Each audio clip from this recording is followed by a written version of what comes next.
참 좋으신 주님의 은혜와 평화가 여러분에게 임하시기를 먼저 축복합니다. 10월의 첫 주일입니다. 결실의 계절이라고 부르는 이 귀한 계절에 신앙의 열매도 많이 맺으시는 여러분들 되실 수 있기를 바랍니다. 믿음, 소망, 사랑의 열매도 맺어야 되고, 말씀과 찬양의 기도의 열매도 맺어야 되고, 그리고 우리가 늘 기억하는 성령의 9가지 열매, 사랑과 희락과 화평, 그리고 오래 참음과 자비와 양선, 그리고 충성과 온유와 절제, 이 귀한 열매도 맺어야 됩니다. 우리들은 지난 주일 예수님의 공생의 첫 번째 설교, 회개하여라 하늘나라가 가까이 왔다, 이 말씀을 함께 생각하면서 회개의 의미를 마음속에 새겼습니다. 회개, 우리 한자로는 뉘우쳐서 고치는 것, 그게 회개죠.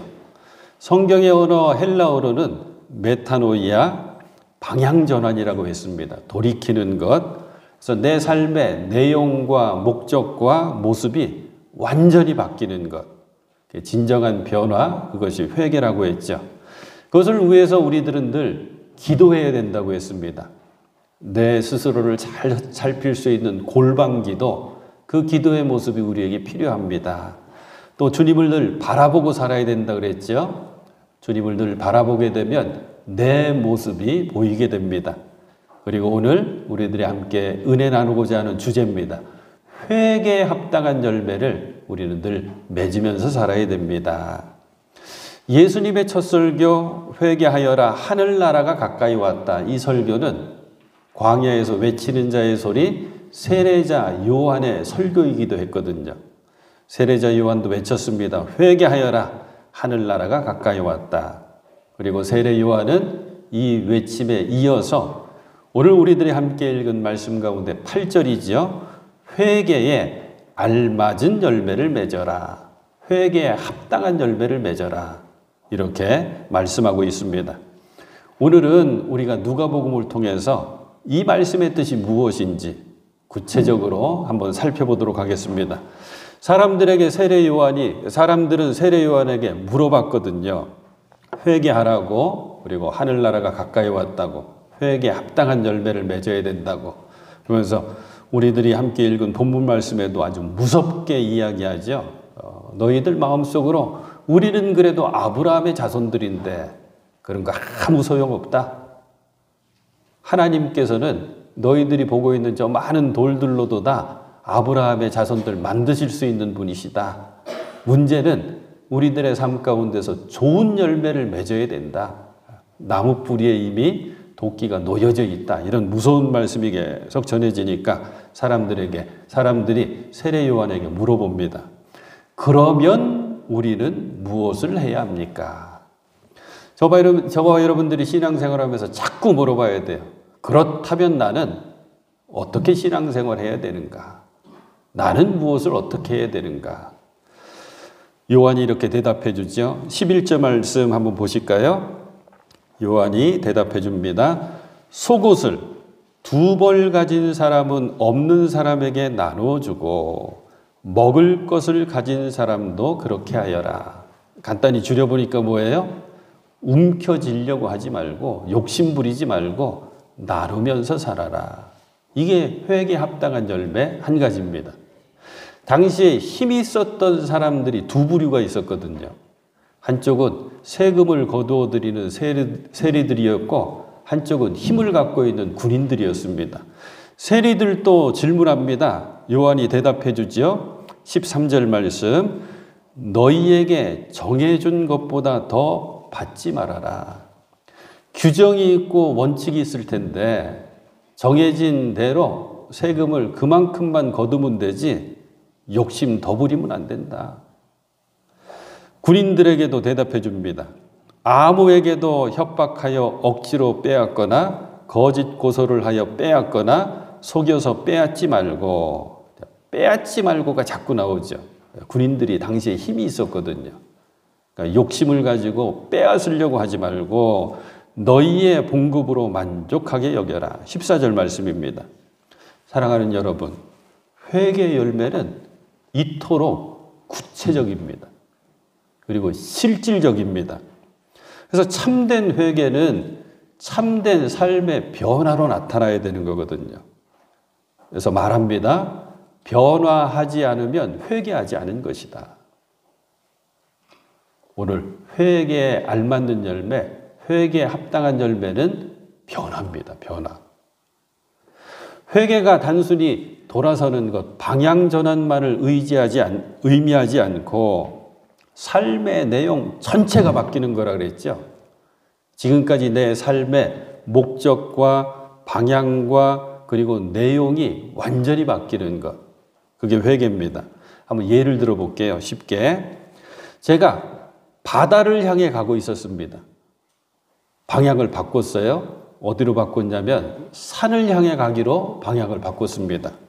그러면 당장 바다로 가려고 했던 모든 것들을 다 내려놔야 됩니다. 산을 향해 갈 수 있는 것으로 새롭게 준비를 해야 되겠죠.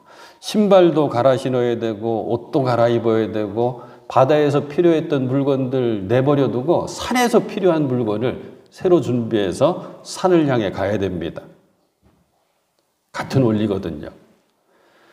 회개하기 이전에, 회개에 합당한 열매를 맺기 이전에 내게 필요했던 것, 요긴했던 것, 내가 원했던 것, 내가 애썼던 것, 내가 이거 가치 있겠다고 붙들었던 것 다 내려놔야 됩니다.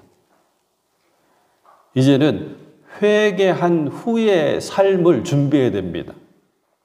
이렇게 새로운 삶의 내용을 준비해서 갖추는 것을 뭐라고 이야기하냐면 변화라고 이야기합니다.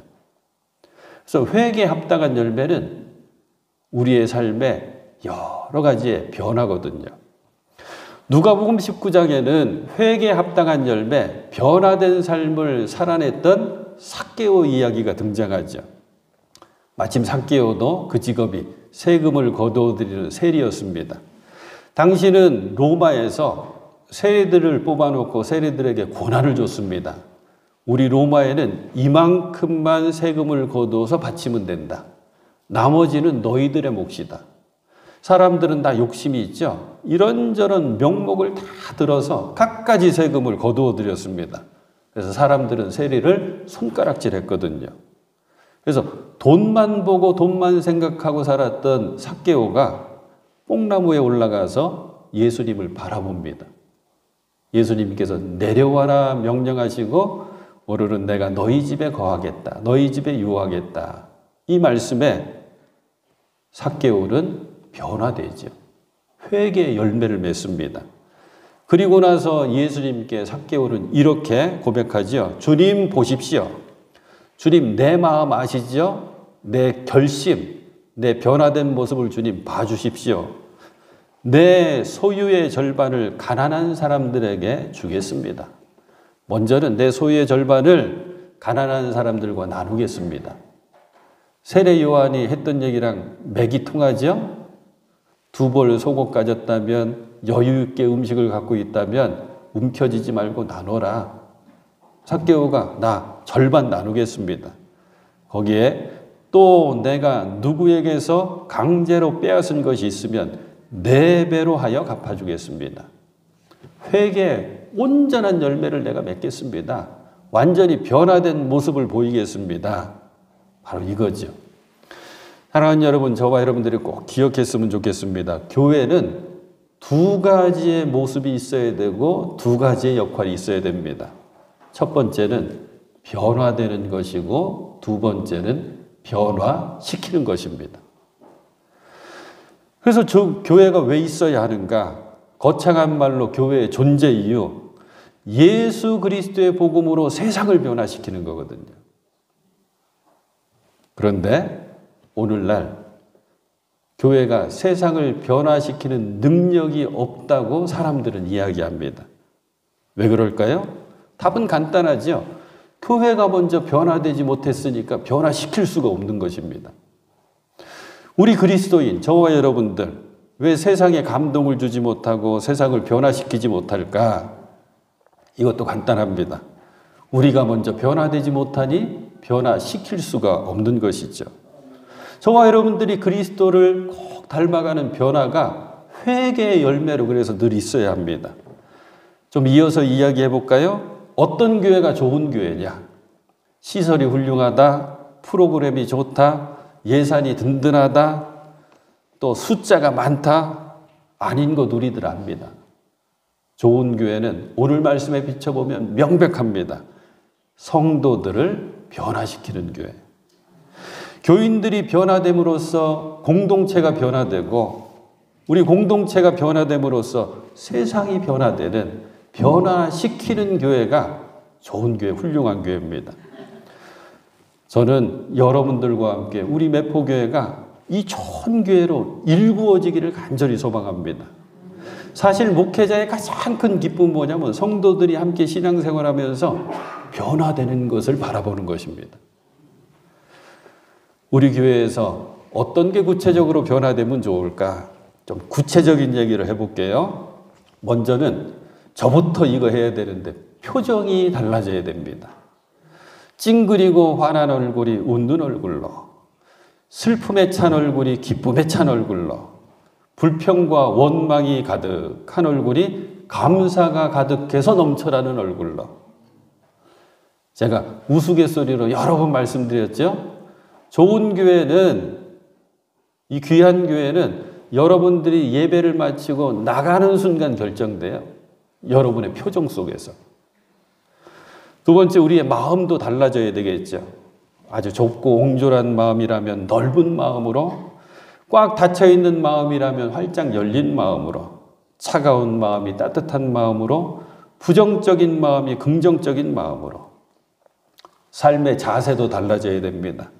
그저 무뚝뚝한 사람이 부드러운 사람으로, 불친절한 사람이 친절한 사람으로, 남을 헐뜯던 사람, 흉보던 사람이 그저 칭찬하는 사람으로, 남을 이용하려고 하던 사람이 오히려 남을 도우려고 하는 사람으로, 매사에 반대만 일삼던 사람이 모든 일에 적극적으로 협력하는 사람으로.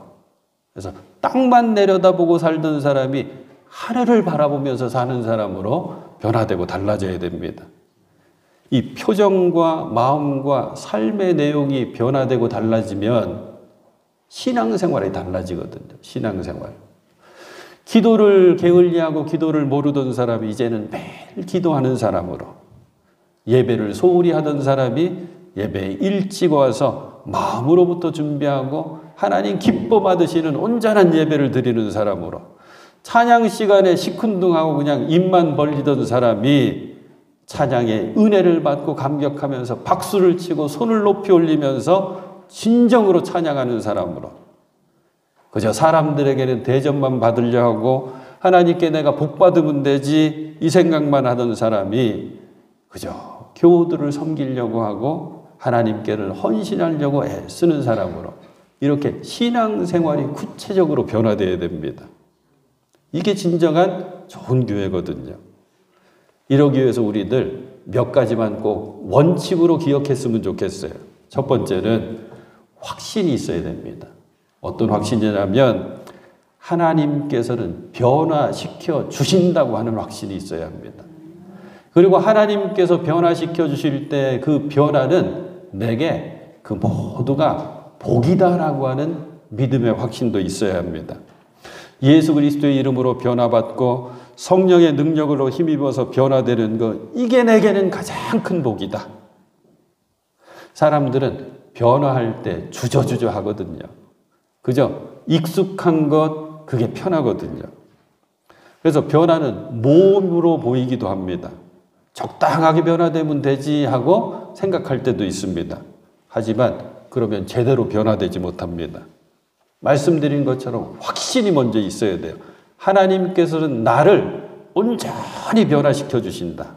그래서 하나님께 나를 맡긴다. 하나님의 손길에 맡기면 하나님은 창조주시니까 나를 변화시켜 주실 수 있다. 그래서 첫 번째 기도 제목 알려드릴게요. 회개에 합당한 열매를 맺으려고 애써야 되는 우리들이 드려야 되는 두 가지 기도 제목이 있는데, 그 첫 번째, 주여 온전히 변화시켜 주시옵소서. 주여 살짝 변화가 아니라 온전히 변화시켜 주시옵소서. 이게 첫 번째 기도 제목입니다. 자, 두 번째, 회개에 합당한 열매, 변화에 있어서는 뭐라 그래도 내가 먼저 변화되어야 된다는 것을 우리는 잘 압니다. 나 먼저 변화되어야 된다. 이런 글을 읽어본 적이 있어요. 어떤 무덤 앞에, 유명한 사람 무덤 앞에 적혀 있답니다. 내가 젊었을 때는 나는 세상을 변화시키겠다고 하는 꿈을 가졌었다. 그런데 내가 나이가 조금 들고 지혜를 얻게 되었을 때 나는 세상을 변화시킬 수 없다는 것을 깨달았다. 그래서 나는 내가 살고 있는 내 나라를 변화시키고자 했다. 그러나 그건 역시 불가능한 일이었다. 황혼의 나이가 되어서 나는 나의 가장 가까운 가족들을 변화시키겠다고 마음먹었다. 그러나 달라지는 것이 없었다. 이제 죽음을 맞이하기 위해 누운 자리에서 나는 깨달았다. 만일 내가 내 자신을 먼저 변화시켰더라면 그것을 보고 내 가족이 변화되었을 것을. 내가 먼저, 나부터, 내가 변화. 왜 우리들 늘 이렇게 쉽게 얘기할 때가 있어요. 아이고, 교회에 왜 사랑이 없어? 교회가 왜 이렇게 사랑이 부족해? 이 말 하기 전에 나 먼저 한번 생각해 보는 거예요. 나는 신정 사랑을 실천하면서 살았는가? 집안 분위기가 왜 이렇지? 집안 분위기가 왜 이래? 이 말 하기 전에 화목한 가정을 위해서 나 자신은 무엇을 했었는가? 그래요. 나부터 변화되지 않으면 아무도 변화되지가 않습니다. 그래서 두 번째 해야 되는 회개에 합당한 열매를 맺으려고 하는 우리들의 두 번째 기도, 주여 나부터 바꿔주시옵소서. 첫 번째 기도가 뭐였어요? 주님 온전히 바꾸어 주시옵소서. 조금이 아닙니다. 온전히 바꾸어 주시옵소서. 두 번째, 주님 나부터 변화되게 하여 주시옵소서. 나부터 바꿔 주시옵소서. 이 변화를 위해서는 땀 흘리고 애쓰는 훈련이 필요합니다. 신앙에 열심히 필요한 거예요. 왜? 변화는 그냥 주어지는 게 아니에요. 우리가 착각할 때가 있습니다. 예수 믿으면 변화되지. 성령 받으면 변화되지. 그런데 찬찬히 들여다보니까 예수 믿으면 변화되고 성령 받으면 변화되긴 하는데 그거는 당연한 건데 변화의 시작만 우리에게 알려주시고 이끌어주실 뿐 우리가 반드시 함께 해야 되는 게 우리의 신앙의 노력이 필요합니다. 이런 거예요. 제가 운동복으로 딱 갈아입었습니다. 운동복으로 갈아입는다고 해서 제가 몸무게가 줄거나 근육이 생기거나 하지 않죠. 창피한 일인데 저희 집에 실내 자전거가 있어요. 제가 자전거 타는 거 한참 좋아했었거든요. 실내 자전거를 타서 자전거를 타면서 운동을 해야지. 탔겠습니까? 안 탔겠습니까? 지금 아주 훌륭한 옷걸이로 잘 활용하고 있죠. 그거 설치해 놓는다고 해서 되는 거 아니거든요. 군인이 되어서 군복만 받아 입는다고 훌륭한 군인 되는 거 아닙니다.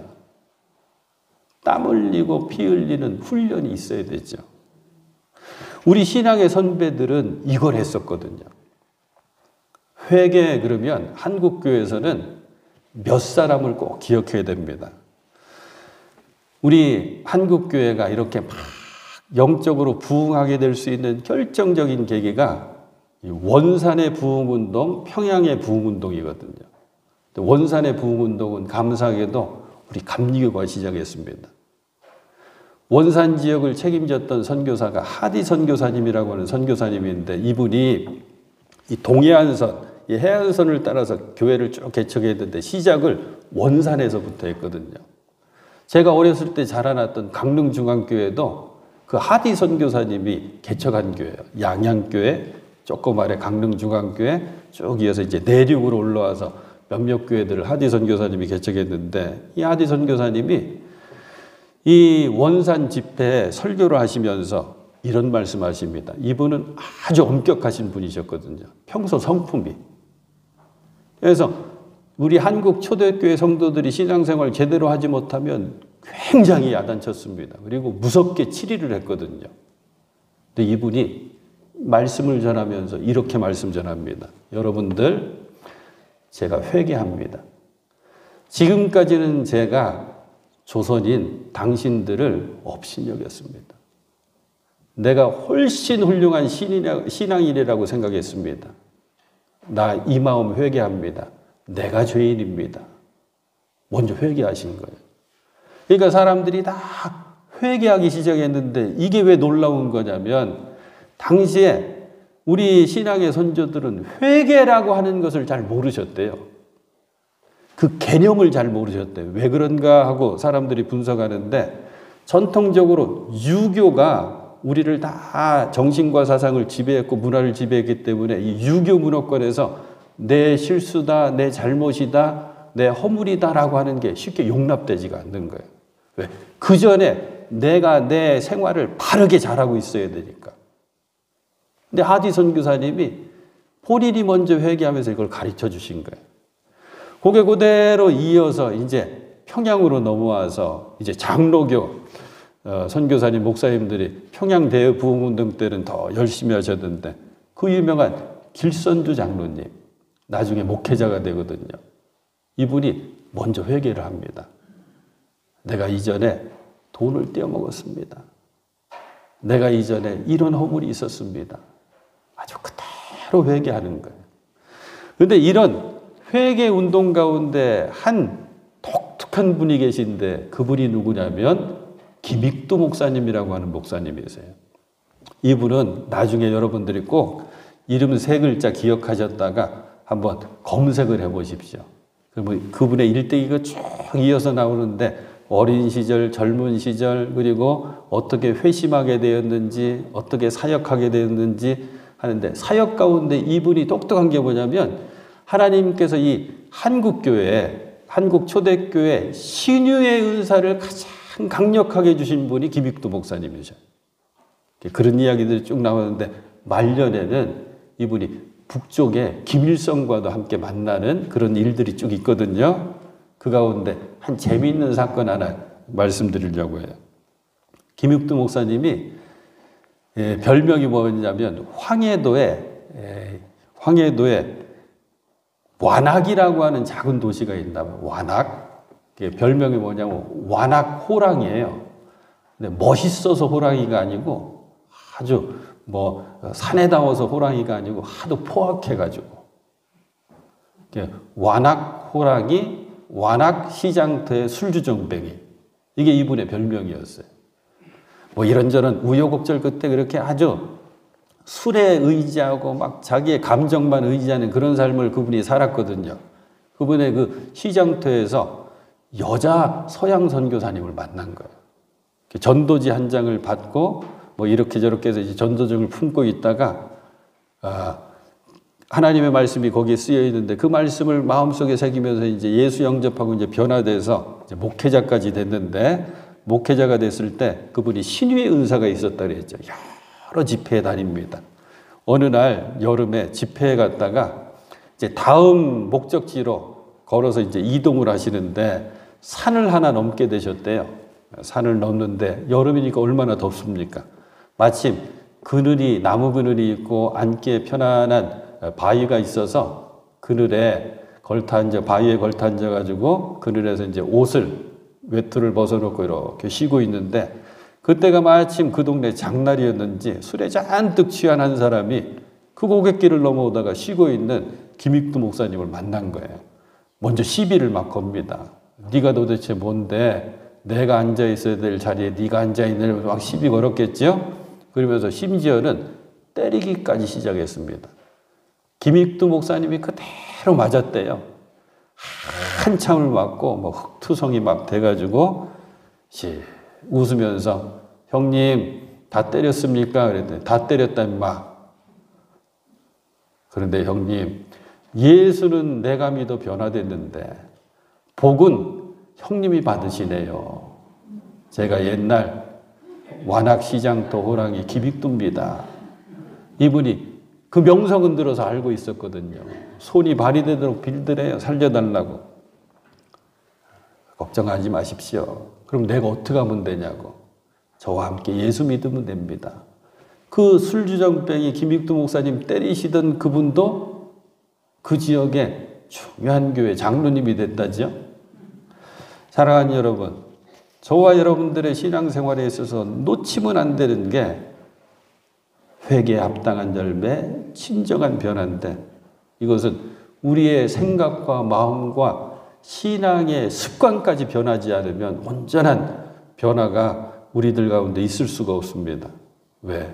돌아다 보면 변화된 것 같았는데 제자리고, 돌아다 보면 변화된 것 같았는데 제자리가 아니라 더 후퇴한 것 같고, 우리의 습관까지 바뀌어야지 진정한 변화가 있는 거 꼭 기억하시면서 바울이 디모데에게 주었던 이 교훈을 함께 기억하십시오.